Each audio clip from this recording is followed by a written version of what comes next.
Baik, apa. Terima kasih.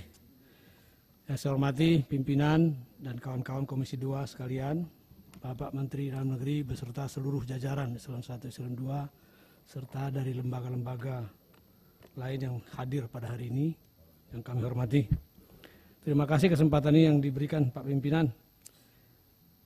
Pak Menteri yang kami hormati, pertama sama dengan teman-teman yang lain, kami sangat mengapresiasi apa yang telah dipaparkan dan terus terang memang kelihatannya sangat sistematis dan prosesnya runut sehingga capaiannya bisa hasilnya baik. Saya kira kita patut angkat jempol nih buat Pak Menteri ini dalam 1 tahun bisa membereskan beberapa permasalahan-permasalahan ini. Yang kedua, barangkali adalah tadi sudah disinggung oleh teman-teman mengenai Seram bagian barat ya dengan Maluku Tengah. Karena memang sudah ada MK-nya, kami juga turut mendorong Pak Menteri agar ini bisa direvisi Permendagri nomor 29-nya supaya sesuai dengan keputusan daripada MK tersebut. Sehingga permasalahan ini tidak berulang-ulang lagi datang kemari. Karena kedua pemerintahan tersebut datang ke kami di sini di Komisi 2. Nah, selanjutnya Pak Menteri, ini saya terkait dengan daerah pemilihan saya Pak Menteri, daerah pemilihan Sumatera Utara 2. Saya lihat di sini ada 2 kabupaten kota atau 4 kabupaten kota yang masih bermasalah batasnya. Yaitu yang pertama tadi adalah Kabupaten Tapanuli Selatan dengan Kabupaten Mandailing Natal. Kebetulan saya dulu bupati di Kabupaten Tapanuli Selatan tahun 2005 Pak Menteri. Dan Kabupaten Mandailing Natal itu dimekarkan pada tahun 1998.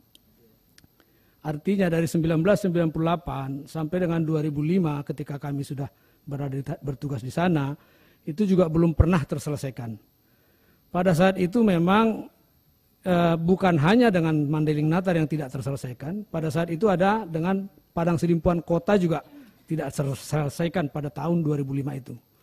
Akan tetapi begitu kami menjabat, kami ajak seluruh kabupaten tetangga untuk menyelesaikan batas. Difasilitasi, kami laporkan dengan Kementerian Dalam Negeri dan juga Gubernur pada saat itu yang dijabat oleh Bapak Rudolf Pardede. Saat itu kita menyelesaikan batas kita dengan Tapanuli Tengah, kemudian Padang Sidimpuan, kemudian Labuan Batu. Akan tetapi pada saat itu tidak berhasil, Tapanuli Utara satu lagi, ya. 5 kepala daerah pada saat itu hadir di kantor Bupati Tapanuli Selatan. Kita selesaikan tapal batas di antara ke-5 kabupaten kota tersebut. Hanya saja Mandailing Natal memang pada saat itu tidak bersedia hadir. Itu pada tahun 2005.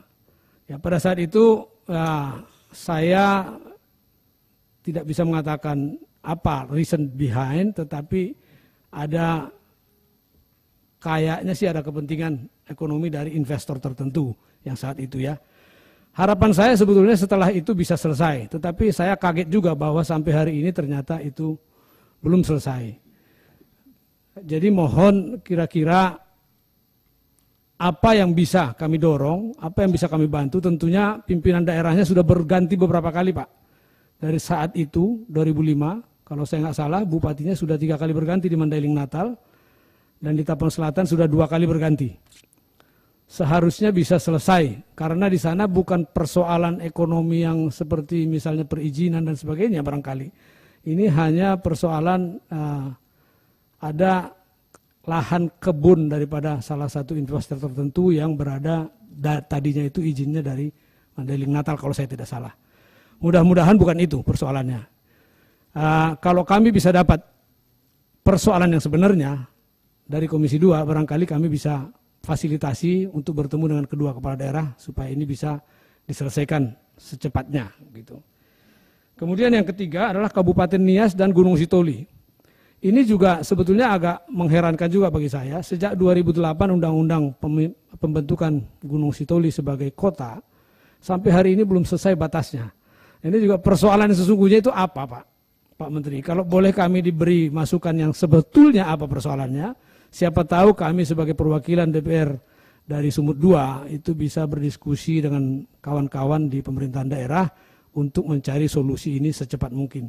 Karena sebagaimana disebutkan oleh Pak Menteri, penetapan tapal batas wilayah itu bukan merubah hak, baik hak kepemilikan maupun hak ulayat. Meskipun tentunya ada technicalities yang harus diselesaikan. Seperti misalnya kalau terlanjur ada sertifikat tanah yang mengcover 2 area, mau tidak mau harus diterbitkan ulang. Nah ini barangkali bisa saja dicarikan solusinya.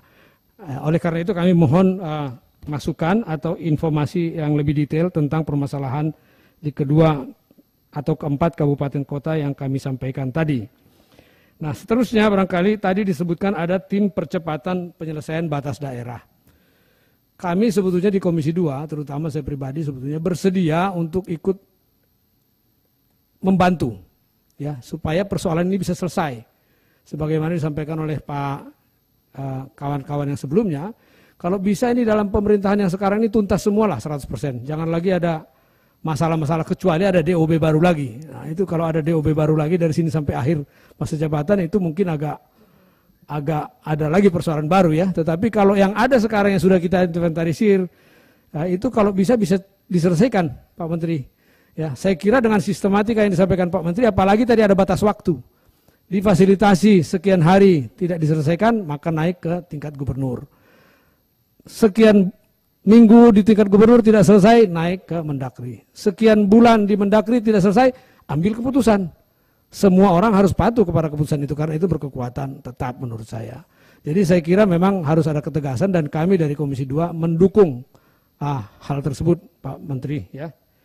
Barangkali terakhir dari saya adalah dari sejumlah yang masih tersisa ini, dengan capaian yang sudah banyak sekali ini, sekitar 90-an% ya, kira-kira targetnya Pak Menteri ini kapan selesainya? Yang semua itu. Ya. Apakah bisa kita selesaikan sampai dengan akhir masa jabatan pemerintahan yang sekarang?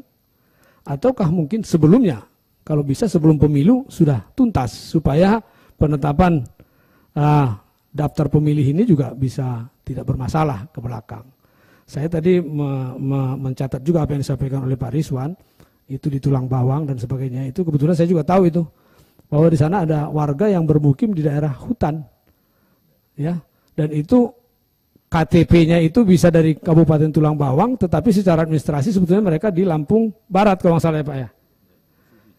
Atau Mesuji ya. Jadi ya ini memang terjadi juga gitu loh. Dan masalah hutan ini memang satu masalah juga sih. Di kabupaten kami juga di Padang Lawas sana, bahkan kantor camat pun masih dimasukkan ke dalam kawasan hutan. Nah ini juga perlu kita selesaikan barangkali dengan kementerian terkait suatu saat. Mungkin kalau difasilitasi oleh Kementerian Dalam Negeri ini lebih baik lagi untuk bisa berdiskusi dengan teman-teman di KLHK.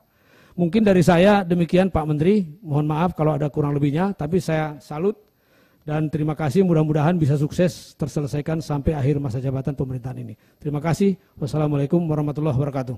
Waalaikumsalam warahmatullahi wabarakatuh.